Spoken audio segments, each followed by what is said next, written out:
8절 말씀. 우리 너무나 잘 알고 있는 말씀이죠. 사도행전 1장 8절 다 같이 읽겠습니다. 시작. 오직 성령이 너희에게 임하시면 너희가 권능을 받고 예루살렘과 온 유대와 사마리아와 땅 끝까지 이르러 내 증인이 되리라 하시니라. 아멘. 예. 이 사도행전 1장 8절은 안 되네. 사도행전 1장 8절 말씀이 사도행전의 핵심 요절이라고 할 수가 있습니다. 오늘은 이 사도행전 말씀을 역사서로서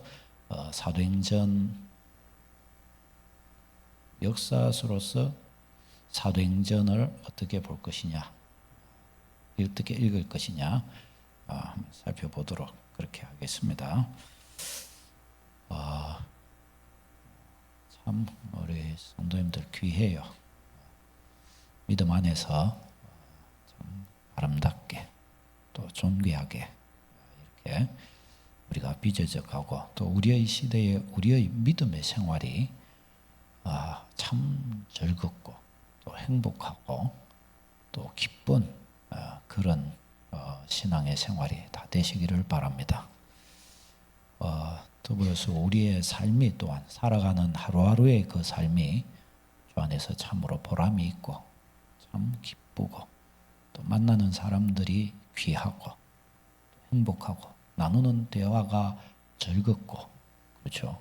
이게 믿음의 백성의 삶만 나는 은혜 아니겠습니까? 이런 것들이 우리 성도님들한테 가득하시기를 바랍니다. 네. 지난주에는 이제 역사서를 어떻게 읽을 것이냐 봤는데 오늘 역사서로서 사도행전을 어떻게 읽을 것이냐 이 부분을 살펴보도록 하겠습니다. 이 사도행전 말씀은 신약 성경에서 유일한 역사서라고 볼 수가 있습니다. 그런 의미에서 우리가 이 사도행전을 어떻게 읽을 것이냐 이 내용을 좀 살펴보면서 또 우리가 성경을 읽으면서 혹 우리가 잘못 보았던 거나 혹은 성경을 잘못 적용했거나 했던 부분들을 좀 발견할 수 있으면 좋겠습니다. 이게 안 됐네. 됐네. 그 밑에 지금 되는 거예요? 사도행전에 대한 오해 우리 같이 읽어볼까요? 시작. 사도행전을 초대교회의 역사를 말씀하는 것이 아닌 모든 시대 교회들에 대한 규범적 모델을 제시한 것으로 보는 것이다. 예.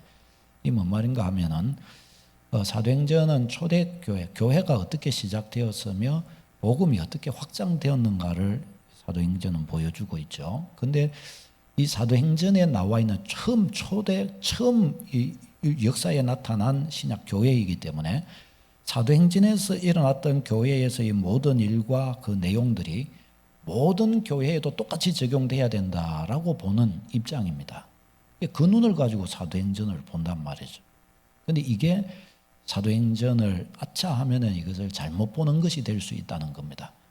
사도행전의 우리 신약 교회 지금 우리의 교회에 대한 모든 어떤 체제와 체계와 또 답을 주고 있지 못하단 말이죠. 그러니까 이 사도행전에서 그 답을 다 찾으려고 하면 안 된다는 겁니다. 그다음에 이 사도행전을 그러면 어떤 목적으로 사도행전은 기록되었는가?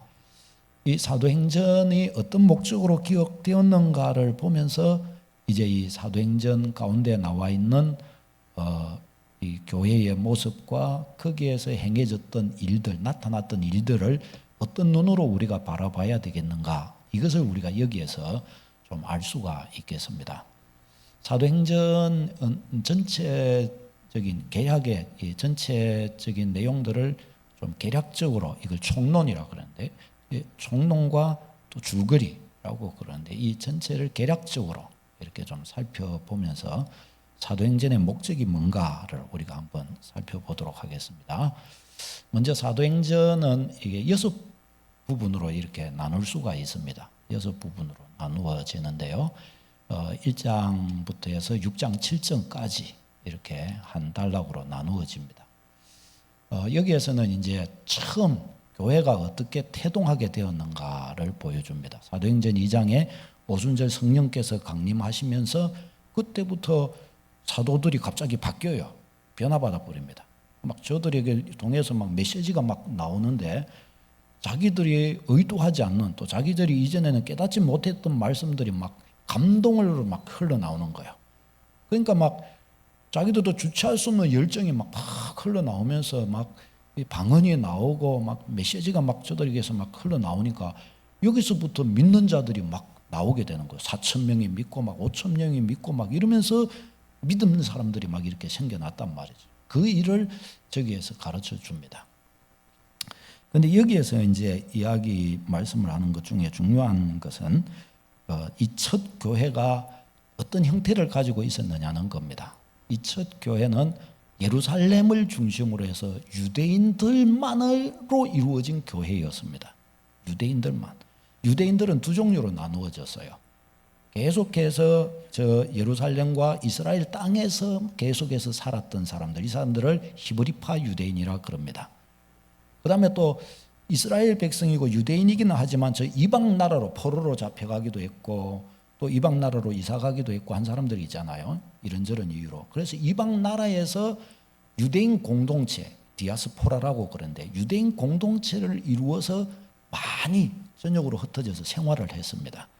이 유대인 공동체로 흩어져서 생활한 저 사람들은 그 시대가 헬라 시대였기 때문에 헬라 문화에 익숙한 사람들입니다. 정통 유대인들은 그래서 히브리파 사람이에요. 이 히브리 이 본토에 살면서 하나님의 말씀을 묵상하고 저들의 조상적부터 가져왔던 관습과 신앙과 이런 것들을 그 전통 그대로 지켜온 거예요. 그 히브리파 유대인이에요. 근데 이제 저 이방 사회에 살던 이들은 이스라엘 공동체, 유대인 공동체를 이루었기는 했지만은 바탕이 저 헬라 문화입니다. 이방 문화입니다. 그래서 그 이방 문화를 같이 색깔을 등에 엎었으나 그러나 유대인입니다.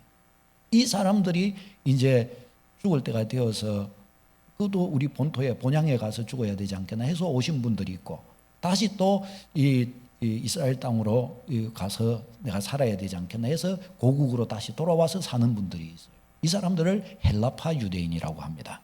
이 유대인들은 히브리파와 헬라파 두 부류가 이렇게 있습니다.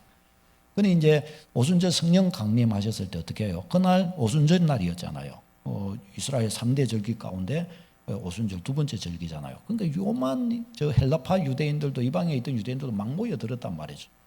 그들이 다 이제 이 제자들에게 성령이 임한 것을 저들이 누렸단 말이죠. 그러면서 그들에게 복음이 막 전해져요. 그래서 예루살렘에 있는 저들 가운데에서 교회가 형성이 됩니다. 그리고 이 사람들이 이제 절기를 마치고 또 돌아가잖아요. 돌아간 사람들이 자기의 그런 디아스포라 유대인의 회당에서 또 이런 것에 대한 이야기들을 서로 나누게 됩니다. 상황이 그렇게 되죠. 그래서 제가 처음 저기에서는 예루살렘 교회에 대하여, 교회의 태동에 대하여 이야기를 말씀을 합니다. 어떻게 교회가 저와 같이 서게 되었는가? 그러니까 첫 저 교회는 상당히 유대교적이었습니다. 그때 성도들은 다 뭐 성전도 있었고, 그래서 성전에서 예배드리고 또 회당에서 또 공부하고 이런 걸 다 같이 했어요. 그러니까 이때 유대인들은 이 교회를 어떻게 보고 있었는가 하면 유대교의 한 분파 정도로 보고 있었습니다. 유대교 안에 있는 어떤 하나의 분파로 이렇게 봤어요. 이게 처음 교회의 모습입니다. 그 다음에 이제 두 번째가 6장 8절에서 9장 31절인데 이제 여기에서 스데반 집사님의 죽음이 나오고 사울이 회심한 사건이 여기에서 나옵니다. 그리고 처음 이제 전도하러 이렇게 가게 되고 이제 이 헬라파 유대인들이 스데반 집사님이 죽고 이러면서 이제 교회의 박해가 이렇게 일어난단 말이죠. 그러면서 헬라 유대인들이 이제 이렇게 각지로 이제 좀 흩어집니다. 핍박으로 인해서. 흩어지면서 사마리아 땅으로도 가기도 하고, 왜냐하면 유대인들은 사마리아 땅을 싫어하거든요. 그런데 이 이방 문화가 들어와 있는 곳이다 해가지고 이방 취급을 해서 사마리아 땅을 안 들어가려고 그래요. 그러니까 핍박받은 성도들이 이 사마리아 땅으로 도망간 거예요. 그리고 또 이 예루살렘을 중심으로 해서 저 외부로 저들이 핍박을 피해서 이렇게 나가게 됩니다. 그 헬라파 유대인들 되는 거죠. 이들이 이제 사마리아 땅에 복음을 전가하게 되고 또 이방인들에게 또 이들이 복음을 전가하게 됩니다. 이방인 개종자들에게 복음을 전가하게 됩니다. 이제 여기에서 이방인들에게도 먼저는 사마리아 땅으로, 그리고 조금씩 이제 헬라파 유대인들을 통해서 이제 이방의 물을 먹은 사람들에게로 복음이 조금씩 전해지는 것을 여기서 가르쳐 줍니다. 그 다음에 세 번째는 9장 32절로 12장 24절까지. 그런데 여기에서 이제 최초로 이방인, 이 그리스도인이 여기서 생겨나는데, 유대 공동체, 이거 교회 공동체의 최고 지도자 중 한 명이었던 베드로를 통해서 백부장 고넬료가 예수님을 믿게 됩니다. 근데 이제 이 일도 어떻게 해요? 이 일도 기적적으로 일어나게 됩니다. 베드로가 고넬료에게 복음을 전하게 된 이 과정이 어때요? 완전히 성령의 인도하심이었어요. 베드로는 이방인에게 복음을 전한다는 생각도 하지 않았고 전하려고도 하지 않았어요. 그런데 제3시 기도 시간에 어떻게 해요? 기도 시간에 하늘로부터 이거 바구니가 내려오더니 막 그게 보니까 막 부정한 이 식물들, 이 동물들이 있는데 이거 먹어라 그러신대. 나 부정한 거 못 먹습니다. 먹어라, 부정한 거 못 먹습니다. 먹어라, 부정한 거 못 먹습니다. 이러고 올라갔는데 한 사람이 와가 고넬료로부터 한 사람이 와서 베드로를 이렇게 청하게 됩니다. 무슨 일인가 베드로가 생각할 때 그 사람이 와서 청한 거예요. 이게 성령의 이끄십니다. 하나님의 뜻이다. 그래서 베드로가 갔더니 과연 경건한 한 사람이 있으니 백부장 고넬료인 거예요. 그와 그의 가족들이 다 하길 있는데 정말 하나님이 구원받을 자를 예비하셨구나 베드로가 인정하게 되고 복음을 전했더니 자기들이 받은 것과 같이 성령을 저들이 충만하게 저들이 받아버리는 거예요. 그것을 보면서 이 사람들도 우리와 같이 하나님께서 구원하셨구나, 그걸 베드로가 인정하게 됩니다. 그러면서 이제 이방인 선교가 저기에서 확인이 되고 베드로가 이것을 예루살렘 교회 앞에서 증언합니다. 그래서 거기에서 예루살렘 교회가 하나님께서 이방인에게도 구원을 주셨다라는 것을 이제 인정하는 자리로 이렇게 나가게 되지요. 그러니까 이게 이방인 구원을 확인한 거죠. 이게 누구의 일이었어요? 저들 베드로나 지도자 누구들의 의견과 계획이 아니었어요. 성령께서, 저들은 생각지도 못했는데 성령께서 주도해 가셨던 일입니다. 아멘입니까? 이게 굉장히 중요합니다. 거기에서 안디옥 교회가 세워지고 안디옥 교회를 통해서 이제 선교사를 파송하게 되고, 이것도 뭐였어요? 저들이 기도하는 속에 성령께서 같은 마음을 주셔가지고 하나님의 뜻임을, 선교사를 파송하는 게 하나님의 뜻임을 저들이 확인하게 되고 파송한 거예요. 누구의 뜻이었어요? 사람의 계획이 아니었어요. 지도자들이 머리가 비상해가지고 계획을 짜시고 그런 게 아니었어요. 저들은 생각지 못한 일을 성령께서 주도해 가셨던 겁니다. 이게 교회입니다. 그렇게 해서 이제 그 최초의 선교사들이 나오고, 그 다음에 바울 사도의 이제 전도 여행이 시작됩니다. 이방 전도 여행이 시작돼요. 이방인에게로 복음이 전파되기 시작하고, 복음이 이방인들에게로 전파되고, 이방인들이 이제 교회를 이렇게 이루게 되면서 이제 유대교에서 교회가 분리되기 시작합니다. 유대인들이 이렇게 보니까 교회가 유대교하고 다른 거예요. 그래서 유대인들의 이제 핍박이 이렇게 강하게 이제 나타나기 시작합니다. 16장 6절에서 19장 20절까지는 이제 복음이 유럽으로 이렇게 퍼져나가는 바울 사도의 전도 여행 통해서 유럽으로 이렇게 쫙 퍼져나오고, 이제 신학 성경에 나오는 이 바울 서신들에 나오는 교회들, 그 교회들이 이때 이제 다 세워지게 됩니다. 유대인들은 이때 복음을 아주 배척하는 그룹이 되고, 이방인들은 적극적으로 또 복음을 환영하고 받아들이는 그룹이 됩니다. 그 다음에 여섯 번째가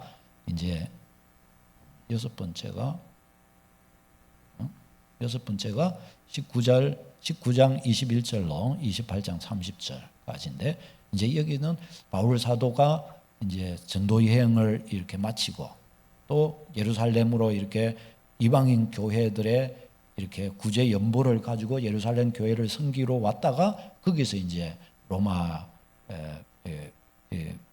거기서 종교 지도자들을 통해서 붙들리게 되죠. 그리고 감옥에 오랫동안 갇혔다가 로마 황제에게 바울이 상소함으로 당대에는 로마 시민권을 가진 사람들은 모든 것들에 대해서 아주 공정한 재판을 받을 수 있는 특권이 주어졌습니다.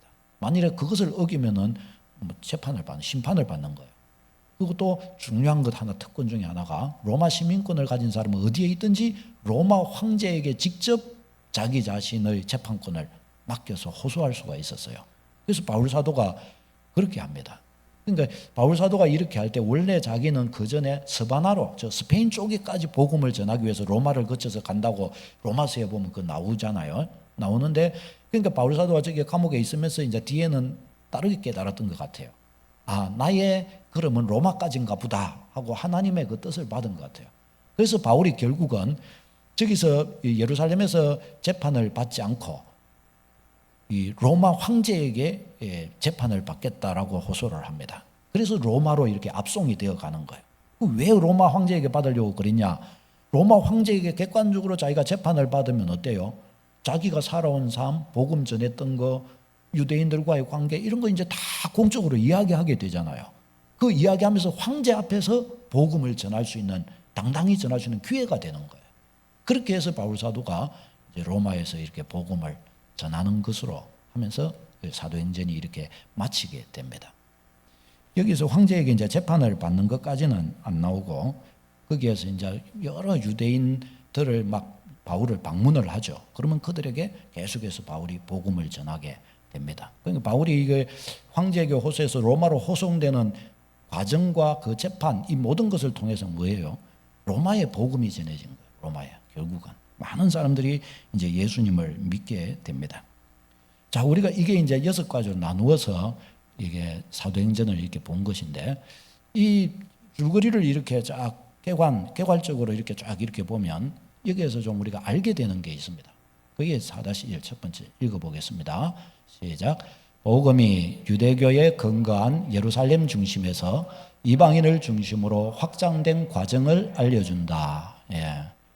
그러니까 이 사도행전이 기록된 것은 초대 교회의 역사뿐만 아니라 그 방향이 복음이 어떻게 시작되었고 이 복음이 어디로 이렇게 확장되어 갔는가 하는 그 과정을 보여주는 데에 상당히 초점이 맞추어져 있더라는 겁니다. 그리고 이 일이 되어지는 것이 사람의 계획과 뜻으로 되어진 것이 아니라 사람은 계획은 이런 건 생각지도 못했는데 성령이 주도하신 일이셨다는 겁니다. 성령으로 된 일이었다. 사도행전 1장 8장의 말씀 그대로라는 거예요. 같이 읽어볼게요. 시작. 오직 성령이 너희에게 마시면 너희가 권능을 받고 예루살렘과 온 유대와 사마리아와 땅 끝까지 이르러 내 증인이 되리라 하시니라. 아멘. 그러니까 이 사도행전은 딱 저걸 가르쳐 준 거예요. 예루살렘에서부터 시작해서 온 유대 땅, 사마리아 땅끝, 이방 땅까지 복음이 쫙 전해지는 이 과정들, 모습들을 이렇게 보여주고 있는 것입니다. 그다음 두 번째, 시작. 누가는 복음의 진행에 관심이 있었다. 예. 이 사도행전이 누가복음 후속편이잖아요. 그래서 누가가 쓴 것인데 누가복음 후속편으로 이렇게 주어졌는데 이것은 누가는 이게 복음의 진행에 관심이 있었고 사도행전을 통해서 이 복음이 어떻게 퍼져나갔는가를 우리에게 알려주었던 것입니다. 그러니까 사도행전에는 사도들의 사역이 나오지만 사도들의 업적에 대단한 관심을 두지 않아요. 어느 사도에 집중해갖고 막 그 사도는 누구고 뭐 듣고 막 그걸만 이야기하고 있지 않다는 겁니다. 그 다음에 또 이 사도행전에는 교회의 조직이나 교회에서 되어진 일들에 대한 이야기는 합니다. 이야기를 하죠. 교회에서 구제하는 사역들, 과부와 고아들을 구제하고 그 다음에 7 집사를 세우고 이런 것들에 대한 이야기는 있어요. 그렇지만은 이런 것들을 말하기 위해 그것이 기록된 것은 아니었습니다. 교회들이 확장해서 가면서 이와 같은 내용들이 있었기 때문에 그것이 어떤 식으로 퍼져갔는가를 보여준 것이었습니다. 그러니까 다른 말로 이야기하자면 이것이 교회의 어떤 이것을 가지고서 교회의 표준적인 어떤 모델로 이것을 삼는 것은 합당하지 않다는 거예요.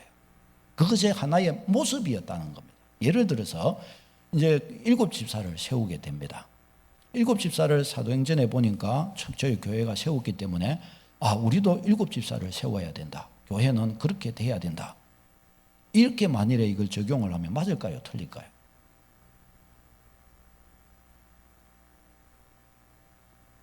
그럼 맞지가 않지요.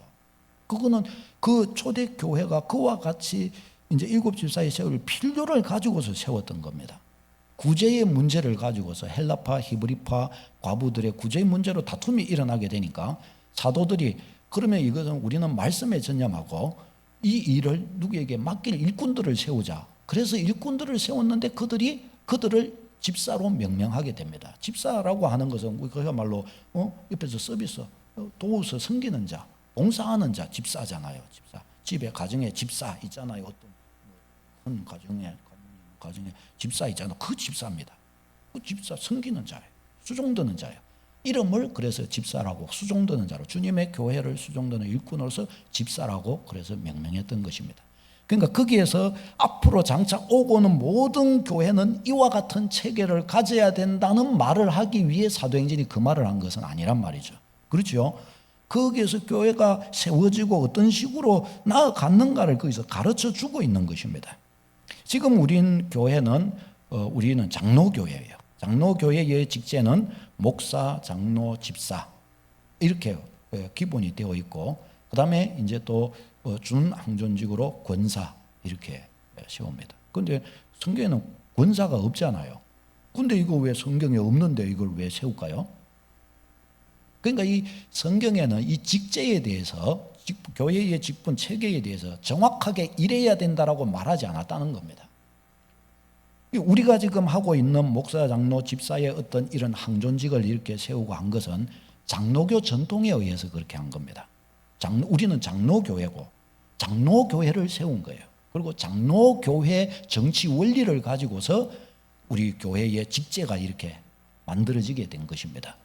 그러니까 이것이 해답이다, 이것은 진리다, 그것은 아니에요. 이 장로교회 정치는 이제 종교개혁 16세기, 17세기 넘어서 종교개혁 이후에 영국에서 영국 장로교거든요. 장로교가 영국에서 거기서 나와요. 이 국교회도 영국에서 나오고. 그런데 이 장로교 정치 원리가 체계화되고 조직화 이렇게 된 것이 이 이제 천주교에서 이렇게 떨어져 나오면서, 천주교에서 떨어져 나오면은 처음부터 끝까지 이게 조직을 이렇게 교리부터 시작해서 교회의 조직부터 시작하고 직분부터 시작하고 이런 게 다 이게 해야 될 게 너무 방대하고 많아요.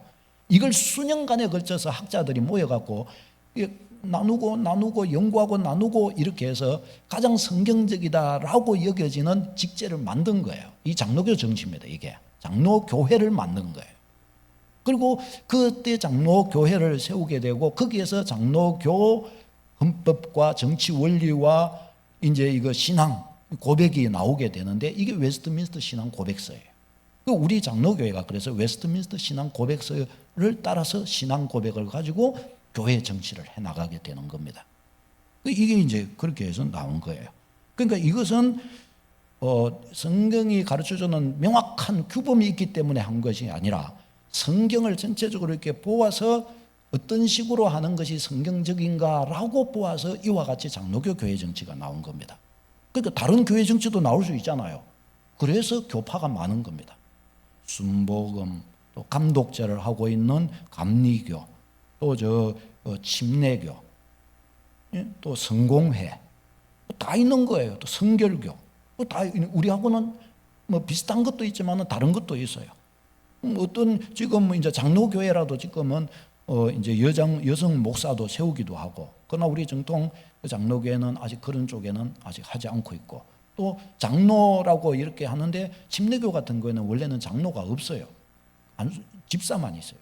근데 이제 장로교가 많다 보니까 이제 거기도 이제 명함으로 장로라는 명함을 가지고 이제 장로교회하고 교류하고 이야기 나누는 것들이 많으니까 그렇게 또 만들기도 하고 그래요. 그다음에 또 감리교 같은 경우는 감독이라고 있어요. 감독이 있어서 목회자들의 모든 어떤 이런 이동과 이런 것들을 감독이 다 정합니다. 이 감독교회예요. 감리교는. 우리는 장로교회예요. 장로교회. 이게 이제 성경이 규범을 가르쳐 줬기 때문에 그런 것이 아니라 성경 전체를 가지고서 그와 같은 장로교 원칙 원리로 이렇게 우리는 뻗어 나온 것입니다. 그 다음에 3번 읽도록 하겠습니다. 시작. 누가는 성도의 신앙과 교회의 체계를 획일화시키는 데 관심을 두지 않았다. 네, 비슷한 이 말인데, 그러니까 이 사도행전을 누가를 통해서 이렇게 사도행전이 기록될 때 교회의 체계를 이렇게 확립하기 위해 기록된 게 아니라는 겁니다. 그러니까 사도행전을 보고 교회가 어떻게 해야 된다라는 그 표준으로 삼을 수는 없다는 거예요. 거기에는 그게 없다는 거예요. 예를 들어서 회심에 관련해서 회심을 하면은 뭐 물세례와 성령세례, 그 다음에 또 사도행전에 보면 회심한 사람들에게는 방언의 역사가 막 또 일어나고, 막 사도행전에는 그러잖아요. 예수님 믿게 되는데 막 뜨거워져 가지고 막 방언하는 일들이 많아요. 그래서 오순절 쪽에서는 방언을 해야 예수 믿은 증거고 구원받은 증거다 이라고 옛날에 그래서 이단적이다 이렇게 많이 이야기를 그리 했었잖아요. 그러니까 그렇게 했어요. 근데 이게 회심에 관해서도 초대 교회가 예수님을 믿었을 때 저들에게 나타난 그 현상, 일들을 표현한 것이지, 적은 것이지, 예수님을 믿을 때 이렇게 된다 딱 하고 규범적으로 그것을 가르쳐 준 것은 아니란 말이죠. 그러니까 여러 모습으로 나타날 수 있어요. 구원받은 자의 모습은. 그렇죠? 그런데 초대교회는 저 모습으로 나타났다는 겁니다. 그런데 이제 저것을 가지고서 방언을 해야 예를 들어서 구원받은 것이다, 그렇게 주장하면 안 된다는 것입니다. 그다음에 이제 이방 교회가 공동체적인 생활을 해서 이제 이방 교회가 세워지잖아요. 그 이방 교회들이 예루살렘 교회하고 똑같이 했을까요? 그것은 또 아니에요. 예루살렘 교회는 이런 조직을 가지고 이런 식으로 했다면 이방인 교회들은 또 자기들 나름대로 또 다른 조직을 가지고 또 어떻게 했을 것입니다. 그것도 자기들 어떤 상황에 맞도록 그렇게 했을 거란 말이죠. 그러니까 여기에서도 규범적으로 이렇게 성경은 교회가 이래야 된다고 딱 정확하게 딱 이렇게 가르쳐 주지를 않아요. 그래서 이 교회는 어떻게 여러 교파와 교단과 모습을 이렇게 갖추게 된 것입니다. 왜냐? 딱 하나로 그렇게 가르쳐 주지 않았기 때문입니다. 물론 중요한 것은 그것을 가르쳐줘요. 우리는 누굴 믿느냐? 주 예수 그리스도를 믿는다. 우리에게는 한 성령 안에서, 한 하나님 안에서 한 주 예수 그리스도를 믿는다. 이것만 통일되는 거예요. 이것만. 주 예수 그리스도를 고백하여 구원받는 거. 이게 이 안에서 통일이 되는 거예요. 이 안에서 구원의 통일이 이루어지게 되는 것입니다. 그러면 결론적으로 이제 이야기를 하자면 읽어보십시다. 시작. 사도행전은 우리에게 교회의 규범을 가르친 성경이 아니다 하는 겁니다. 사도행전은 우리에게 교회의 규범을 가르친 성경이 아니다. 성경이 우리에게 반드시 행해야 한다고 말씀하지 않는 한 성경에 나와 있는 그 내용이나 묘사하고 있는 일이나 그 사건들이 우리에게 규범적으로 우리가 그것을 받을 필요는 없습니다. 그러니까 이렇게 해야 돼. 성경에 이렇게 됐는데 왜 이게 이렇게 안 되느냐? 그럴 수가 없단 말이죠. 성경이 이와 같이 하라라고 하신 것이 아니라면 그와 같이 되는 것이 아닙니다. 성경이 이와 같이 하라라고 하는 대표적인 것이 성찬식, 성례전이, 성만찬이에요. 예수님께서 성만찬을 하시면서 뭐라 그랬어요? 예수님 다시 오실 때까지 이것을 행하여 나를 기념하라라고 예수님께서 그러셨어요. 그리고 이와 같은 예수님의 말씀은 성만찬에 대한 것은 바울 서신과 사도행전 속에서 이 내용들이 나타나요. 그러니까 증거가 된단 말이죠. 그러니까 이것을 보면서 어떻게 해요? 성만찬은 진리구나. 이것은 주님 오실 때까지 교회가 주님의 교회라면 반드시 예수님의 이름으로 성례전이 행해져야 되는 것이구나. 이렇게 이제 우리가 규범으로 받아들이게 되는 겁니다. 근데 이 성만찬을 하는데 1년에 몇 번을 해야 되며 세례받는 나이는 몇 살이 되어야 하며 저기 나온 대로 세례의 방법은 침례교회처럼 침례를 줘야 되느냐 아니면 우리 장로교처럼 물로 찍어서 줘야 되느냐 어떻게 해야 되냐 이런 종류에 대해서는 성경이 말 안 해놓고 있어요. 이런 것들은 어떻게 해요? 우리가 교회 전통 속에 전통과 선례를 통해서 이런 것들은 우리 안에 지금 장로교 교회 정치로서 세워져 있는 겁니다. 그것을 따라서 우리는 이제 이렇게 하는 겁니다. 유아 세례에 관한 것도 마찬가지입니다. 유아 세례를 받아야 되냐, 어린 유아 세례가 합당하냐 아니냐 이것은 몰라요. 그러나 우리 장로교회는 유아 세례를 인정하는 겁니다. 언약의 자손들로 부모의 신앙의 고백을 통해 유아 세례를 주는 걸 합당하게 여기는 거란 말이죠. 아브라함의 언약의 자손처럼 우리도 그렇게 하는 것입니다. 그와 같이 나아가고 그래서 우리가 이제 이 당시에 이 신약 성경에 사도행전에 나오는 행해졌던 그 어떤 일들과 그 어떤 사건들도 사도행전에 보면은 교회는 이랬는데 이 교회는 왜 이러냐? 이게 이제 신앙에서 벗어난 거면은 문제지만 그렇지 않은 것을 두고서 사도행전이 완벽한 모델이 될 수는 없다는 겁니다. 그것을 표준적인 어떤 사도행전에서 규범을 따와가지고 할 수는 없는 거예요. 근데 그것을 통해서 교회는 이러해야 된다는 거 우리는 배울 수는 있죠. 그렇죠? 그러나 거기에서 딱 하나 거기에서 따와가지고 이렇게 만들 수는 없다는 것입니다. 이 사도행전을 우리가 읽을 때 그래서 빠지지 말아야 될 함정입니다. 함정. 우리는 다 사도행전 교회로 돌아가자, 사도행전 교회로 돌아가자라고 해요. 그렇지만은 그 외형이 사도행전 교회로 가자는 말이 아니라 사도행전의 그 원색적인 복음의 은혜로 돌아가자, 그런 말인 거지. 사도행전에 나와 있는 그것은 아니, 그것이 다 그거 아니에요. 거기서 집사를 세웠기 때문에 여기도 다 집사고 뭐 그게 아니고 우리는 장로교회이기 때문에 장로교회 전통을 따라 장로교 정치를 하니까 목사, 집사, 이 장로 이렇게 이것이 있는 겁니다. 그래서 권사도 그래서 세우는 것이 비성경적이다 그렇게 할 수는 없는 거예요. 성경에 안 나오는 직분이 왜 있냐? 성경에 안 나오는데 우리한테 필요하니까 세우는 겁니다. 이게 직분의 중요한 원리예요. 필요한 직을 세우는 거예요. 필요한 직. 사도들이 이게 구제의 필요가 있었을 때 어떻게 해요? 사도들은 말씀에 창념하고 저들을 세워서 어떻게 저들에게 그 일을 맡겼던 것입니다. 직분은 이런 겁니다. 그래서 우리가 이 직분을 이제 이해할 때 중요하게 돼. 우리가 지금 이제 교회가 직분이 상당히 이렇게 뭐랄까 이중적으로 되어 있습니다. 교회에 일꾼 이러면은 어때요? 종류가 많아요. 근데 중직자 이러면은 어떻게 해요?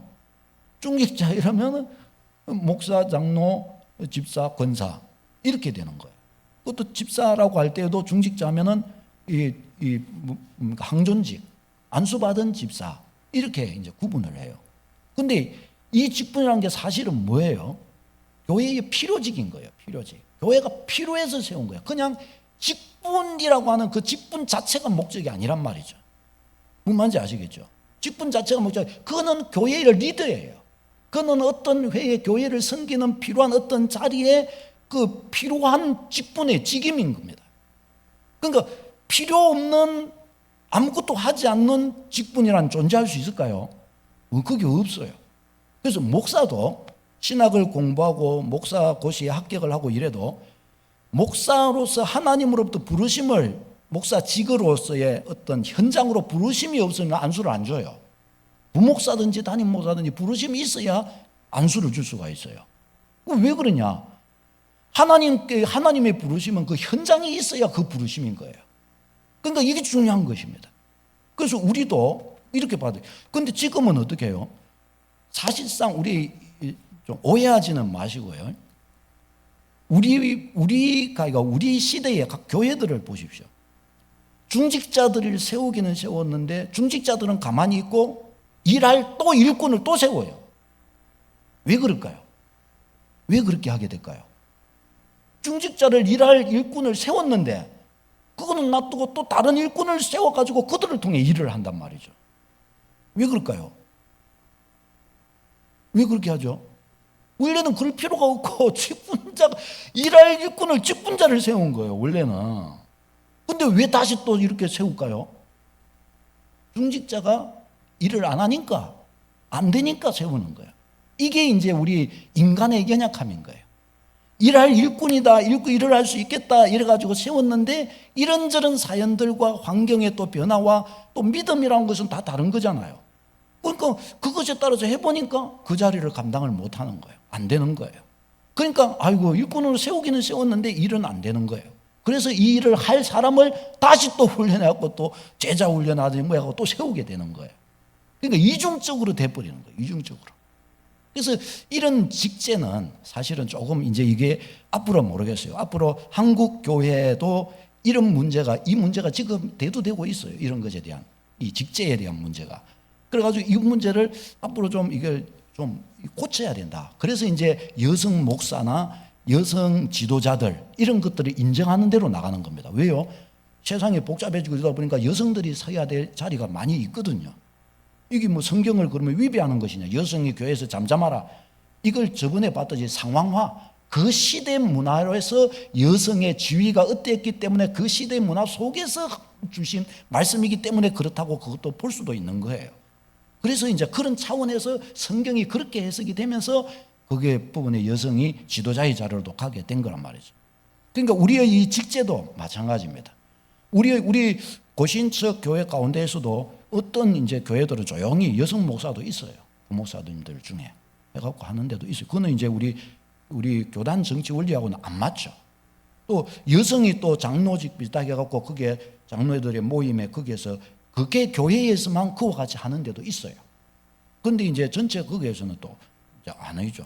그렇게 안 하지만 그렇게 또 해요. 왜냐하면 하나님의 교회를 이렇게 주님 뜻대로 세워가는 것이니까 일할 헌신된 일꾼들은 그 헌신할 수 있도록 그 자리를 세워가는 거고 주님이 은혜 주시면 그거 다 섬길 수 있는 것이니까 그렇게 하는 것입니다.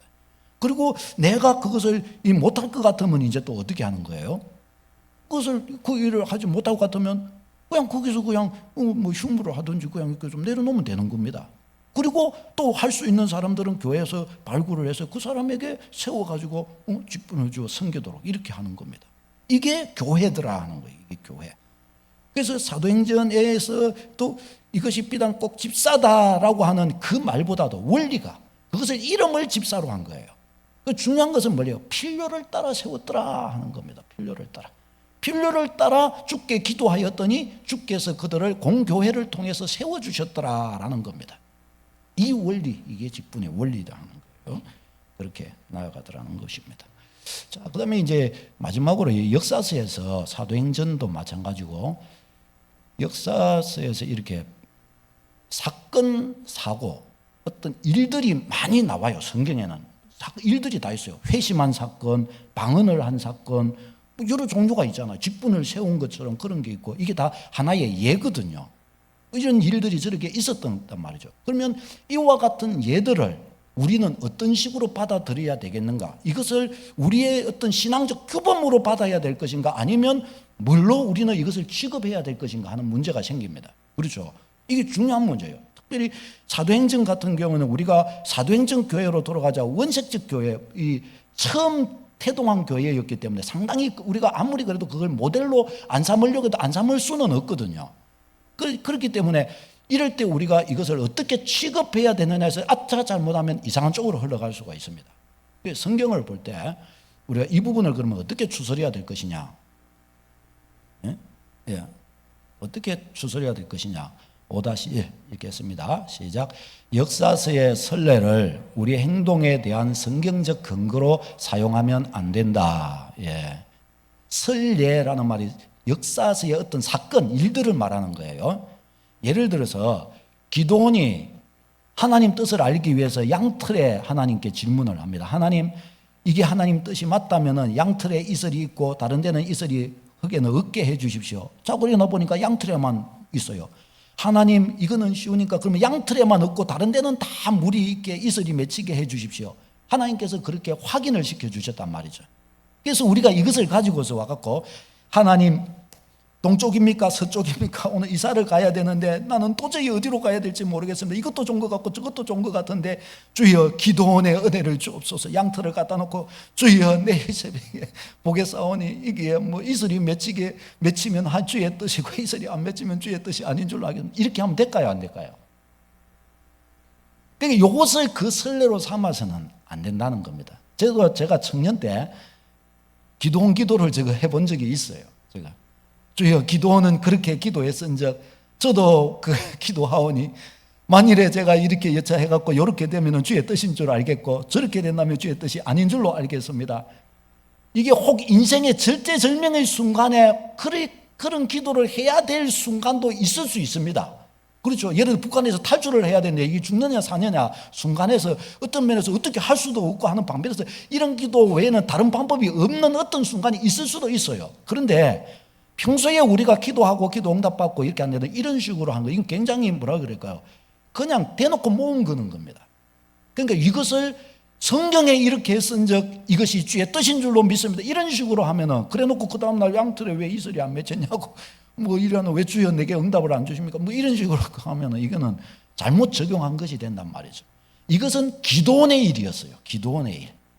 그러니까 우리가 저걸 갖다가 어떻게 취급해야 되는가 하면 기도원의 인생에 하나님께서 어떻게 간섭하셨고 기도원이 이런 절체절명의 순간 앞에서 어떤 방식으로 하나님의 응답을 받았구나.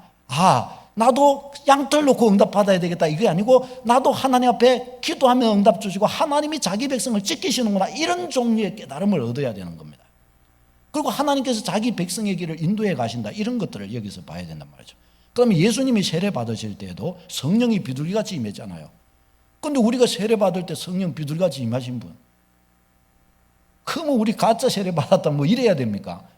그게 아니죠. 그렇죠? 예수님은 예수님이시니까 공생애의 독특한 특별한 예수님의 은혜가 나타났던 것입니다. 그러니까 예수님처럼 왜 나는 비둘기가 안 오냐? 이렇게 하면은 내가 받은 나는 뭐 은혜가 없는 뭐 목사님한테 세례를 받았나 보다. 이를 볼 건 아니에요. 세례는요, 과거에 기독교 교회 역사에 제세례파가 있어요. 제세례파. 우리도 여기 제세례파 있잖아요. 우리도 재건축 교회가 우리 한국 교회 제세례파예요. 뭔가 하면 다시 세례를 줘야 된다는 거예요. 이전 받았던 세례는 무효라는 겁니다. 왜 이 말이 나왔는가 하면 그들이 이전에 받았던 세례를 받았던 교회는 우상 숭배했거든요. 저 일본 그 우상을 섬겼거든요. 그러니까 그러고 나서 보니까 그때 받았던 세례는 나를 세례 준 분이 이거는 불신앙이다. 우상 숭배하는 이런 사람한테 받은 세례는 무효다. 이렇게 취급을 했던 겁니다.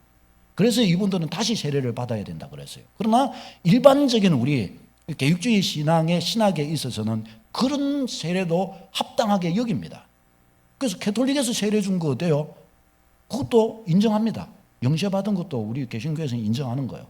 왜 그러냐? 세례의 능력은 세례 주는 사람의 권위와 거룩함에 있는 게 아니라 세례는 누구 이름으로 세례가 주어지느냐, 거기에 믿는 믿음의 대상이신 그분이 중요하다는 거예요. 삼위 하나님의 이름으로 세례를 그가 받는 것이 맞다면 그 세례는 유효하다는 겁니다. 아멘입니까? 이게 맞는 거예요. 그러니까 제가 만일에 세례를 주는 사람의 권위와 능력과 또 경건에 의해서 세례가 유무가 갈라진다면 어떻게 됐어요? 이는 목회자가 그렇게 안 그렇게 이게 수시로 바뀌는 거예요. 이게 아닌 거예요. 이게 성경적이지 못하다는 것입니다.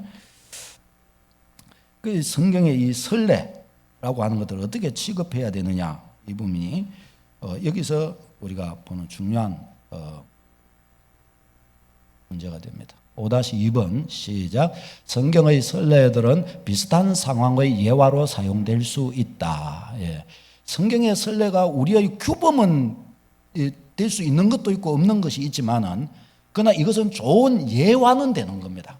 아브라함이 주의 부르심 받았을 때 믿음으로 순종하여 나갔고 하나님의 복의 근원의 역사가 일어났던 것, 이거는 좋은 예가, 믿음의 좋은 예가 되는 거예요. 여호수아가 가나안 땅을 침공할 때 그 담대하라 했을 때 담대하게 백성들을 이끌고 요단강을 건너갔던 일들, 이런 거는 우리에게 굉장한 귀감이 되는 거죠. 그렇죠?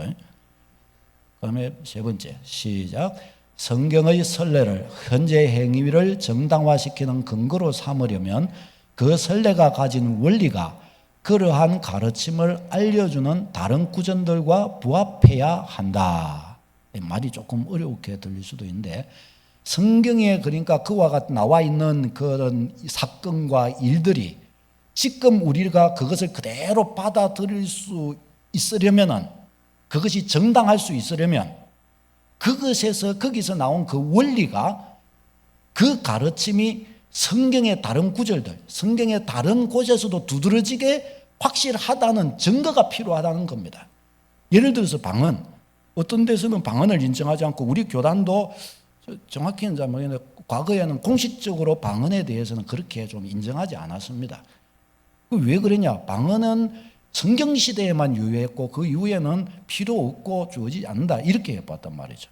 근데 지금으로서는 어때요? 지금은 거의 대부분 다 방언에 대해서는 인정을 하는 쪽입니다. 왜 그러냐? 사도행전에 방언의 예가 있고 엄청난 방언으로 기도하는 그 방언의 기도가 엄청난 하나님의 일들을 갖고 왔어요. 그리고 고린도전서 특히 12장에서 14장까지 방언의 은사에 관해서, 영적 은사에 관해서 거기서 굉장히 다루고 있거든요. 그러니까 이런 종류들을 가지고서 방언이 없다라고 하거나 방언이 폐지되었다라고 한다거나 말하기는 곤란하다 이 말이죠.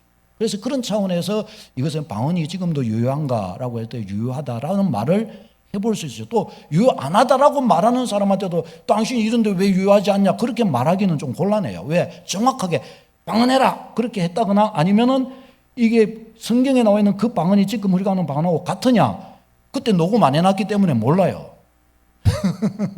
그렇기 때문에 그것에 대해서는 여러 갈래로 여러 종류로 생각을 할 수가 있어요. 여지가 있단 말이죠. 그럼 그대로 그렇게 신앙생활 하면 이거는 뭐 이렇게 신앙생활 할 수도 있고 저렇게 신앙생활 할 수도 있는데 이단이 아닌 바요 건전한 어떤 범위 안에서 그와 같이 하는 거라면 그것은 유효한 거라고 볼 수가 있는 거란 말이죠. 그렇게 하는 것입니다. 우리가 이 선례들을 성경에 나와 있는 어떤 그런 선례들을 우리가 그와 같은 방식으로 이것들을 우리가 신앙에 중요한 것으로 우리가 사용할 수 있도록 해야 되겠습니다. 그다음에 이제 마지막으로 4번 시작. 성경의 선례가 반드시 행해야 할 규범은 아니라 하더라도 규범적으로 받아들일 수 있는 것이 있다. 예. 규범적인 것을 받아들일 수 있는 것이 있다. 그렇죠. 이게 이제 이런 종류들을 이제 또 중요해요. 이런 것들 똑같이 취급할 수는 없단 말이죠. 지속적인 신앙 원리로 신약 성경에서 나타나는 것이 있어요. 예를 들어 주일 성수 보시오. 주일 성수. 주일을 지키는 것. 신약 성경에서 주일을 지켜라 그 말씀은 없어요. 안식 후 첫날에 저들이 모였다는 말씀들은 있단 말이죠. 그런데 우리는 주일이 안식일입니까? 안식일은 토요일입니다. 주일은 안식 후 첫날입니다. 그러면 왜 주일을 우리는 안식일을 그렇게 지켜라 이 말을 주일에 적용할까요? 안식일이 예수 그리스도 부활하심으로 그 안식일의 안식이라는 것의 의미가 예수 그리스도 안에 구원 얻은 자의 죄에서 구원함을 받은 자의 안식인 거예요. 그래서 이 안식일의 성취가 예수 그리스도 안에서 실현됐다는 거예요. 그래서 구약의 안식일이 신약의 주일로 이와 같이 그 의미가 날짜가 아닌 의미가 전이됐다는 거예요. 옮아갔다는 겁니다. 그래서 출애굽기에는 안식일을 기억하여 거룩히 지키라 이것이 출애굽기에는 창조 하나님의 창조 6일 창조하고 7째 날에 쉬셨다는 것으로 이것을 말씀을 해요. 그런데 이게 이 모세 오경 신학의 이게 결정판이라고 할 수 있는 해석판이라고 할 수 있는 것이 신명기거든요. 신명기에서는 이게 십계명을 말씀하실 때 안식일을 기억하여 거룩히 지키라라고 했을 때는 저 애굽의 종되었던 데에서 우리 이끌어져 나온 이 출애굽 사건이죠. 그 6월절 어린 양의 피로에 출애굽한 그것을 예로 듭니다. 그러했으니 안식일을 지켜야 된다. 그렇게 말씀해요. 그러니까 신약적으로 볼 때는 바로 이 신명기적인 성경 해석이 우리에게 맞단 말이죠. 그래서 이 안식일이 주일이 되는 거예요. 그것은 신학적으로 상당히 이제 내용들을 가지고 있잖아요. 그래서 우리 안식일 기억하여 그렇게 지켜라. 이것을 우리가 지금 무슨 규범적으로 이렇게 받아들일 수가 있는 것입니다. 또 그 선례가 성경 전체의 가르침과 부합할 경우, 그렇죠. 여기에 나와 있는 이 선례가 성경 전체의 가르침에 있어요. 그다음에 문화적인 독특성을 나타내는 것들은 성경 시대의 그 문화적인 독특성에 의해서 나타나는 일들은 각 시대, 각 문화에 맞게 거기에 맞는 방법으로 해석이 되어야 합니다. 예를 들면은 떡, 이거 나는 생명의 떡이니 할 때 이 뭐예요? 양식이에요. 생명의 양식이에요. 우리에게는 밥입니다. 밥. 그리고 밥이 생명의 밥이니 이 양식으로서 표현하는 겁니다. 그렇게 말할 수 있고 여자가 머리에 쓰는 것에 대한 문제 이런 것도 있잖아요. 이것도 우리는 안 쓰잖아요. 왜냐? 그때 여성 문화였기 때문에 썼던 것으로 이렇게 우리는 보는 것이란 말이죠. 그래서 그것에 이제 그 문화에 해당되는 문화의 옷을 입은 것은 그 문화에 맞게 거기에 대응되는 현재 문화에서 그 모습 그것으로 우리가 대체해서 해석을 할 수가 있다라는 것입니다. 오늘은 여기까지 사도행전 읽으면서 알아가야 될 것 살펴보았습니다. 아이고 목사님 뭐 저런 것까지 저렇게 다 보면서 할 필요 있겠습니까?